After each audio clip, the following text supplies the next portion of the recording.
Las Ruinas del Paraíso es un libro que está dedicado a tres novelas que trabajan sobre el tema de la violencia en el Valle del Cauca. Eh, Violencia referida a la violencia política de los años 50 y 60 del siglo pasado en Colombia, que fue una campaña diseñada por el directorio departamental y municipal del Partido Conservador en el año 1949 y que consistió en una serie de masacres que se perpetraron en las dos cordilleras del Valle del Cauca.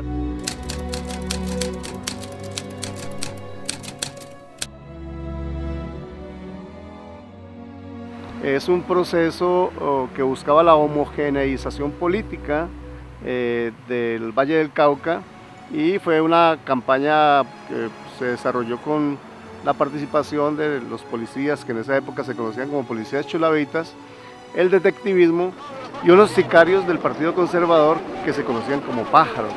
Entonces los dos primeros artículos son dos lecturas de Viento Seco, que es una de las novelas fundamentales de la literatura de la violencia en Colombia. En el primero estudio las formas de la novela, cómo está construida la novela.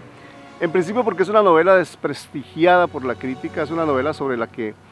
se ha simplemente demeritado, se ha desconocido cualquier valor literario de la misma. Fue una novela a la que no se le otorgó ningún valor. De hecho, textos fundamentales de la crítica sobre Viento Seco, como el artículo de Laura Restrepo y el artículo de Antonio García, que sirve como prólogo a la novela, decían que intencionalmente el autor no tenía ningún interés en esos asuntos ornamentales de la literatura, porque lo que le interesaba era dejar constancia de los hechos de crueldad que están ocurriendo en el Valle del Cauca. Es una novela aparentemente muy sencilla, pero es una novela extraordinariamente compleja en su arquitectura narrativa. Así que yo me vi como llamado a examinar esa arquitectura narrativa, y el primer artículo lo dedico a eso, a tres procedimientos textuales que muestran la extraordinaria complejidad formal de la novela. El segundo artículo tiene por título Proselitismo y violencia en Viento Seco, y es también una revisión. Ofrezco también unas nuevas claves de lectura de esa novela, porque en una lectura profunda de la novela es advertible que la novela no es un mero testimonio y denuncia de unos hechos cruentos, sino que la novela es un proyecto político-religioso que no solamente produce una interpretación política religiosa de la violencia, sino que desarrolla una serie de procedimientos textuales que procuran ganar simpatías por la causa de las guerrillas liberales. Esos son los dos primeros artículos. El tercer artículo es un artículo donde yo aboco un tema que para mí es cada vez más importante, y es la pregunta de cómo trabajar la violencia atroz desde el texto literario. Y esta en particular es una lectura transversal de las tres novelas que ya mencioné. Viento Seco se estructura sobre tres elementos fundamentales: la masacre de Ceilán, ocurrida en octubre de 1949, la masacre de la Casa Liberal, que ocurre en la historia un poco después, pero la novela la pone un poco más adelante, y el accionar de las primeras agrupaciones o chusmas liberales o reuniones de campesinos liberales para formar los primeros grupos de autodefensa, que eso luego va a derivar en las grandes guerrillas del llano y finalmente en la constitución de guerrillas como las FARC. Noche de Pájaros se ocupa fundamentalmente de la masacre de la Casa Liberal. Entonces ahí está el punto de contacto entre Noche de Pájaros y Viento Seco,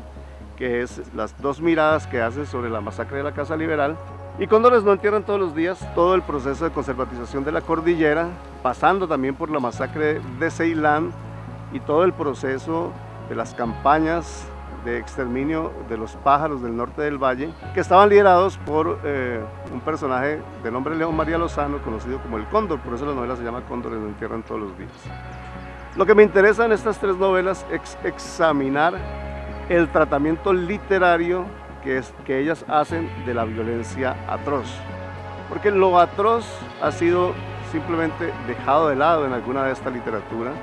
y cuando esta literatura ha trabajado sobre lo atroz, entonces ha sido demeritada en relación con sus logros literarios. García Márquez lo dijo en un texto del 59, no recuerdo bien la cita, pero decía algo así como que el reguero de tripas y de sesos no es seguramente el camino que conduce a la novela, para señalar que una novela que se empecinaba en dejar constancia de la atrocidad de las formas del crimen que se cometieron, que se perpetraron durante esta época de la violencia, las novelas que se ocupaban de eso, pues simplemente no iban a alcanzar un estatuto literario. Y ese juicio es un juicio que pervivió en la crítica tradicional y que pervive aún. Algunas novelas ya desde hace un buen tiempo están saliendo de eso. Entonces me interesa mirar esas tres novelas, cómo abocan esa violencia y señalar las diferencias en sus construcciones.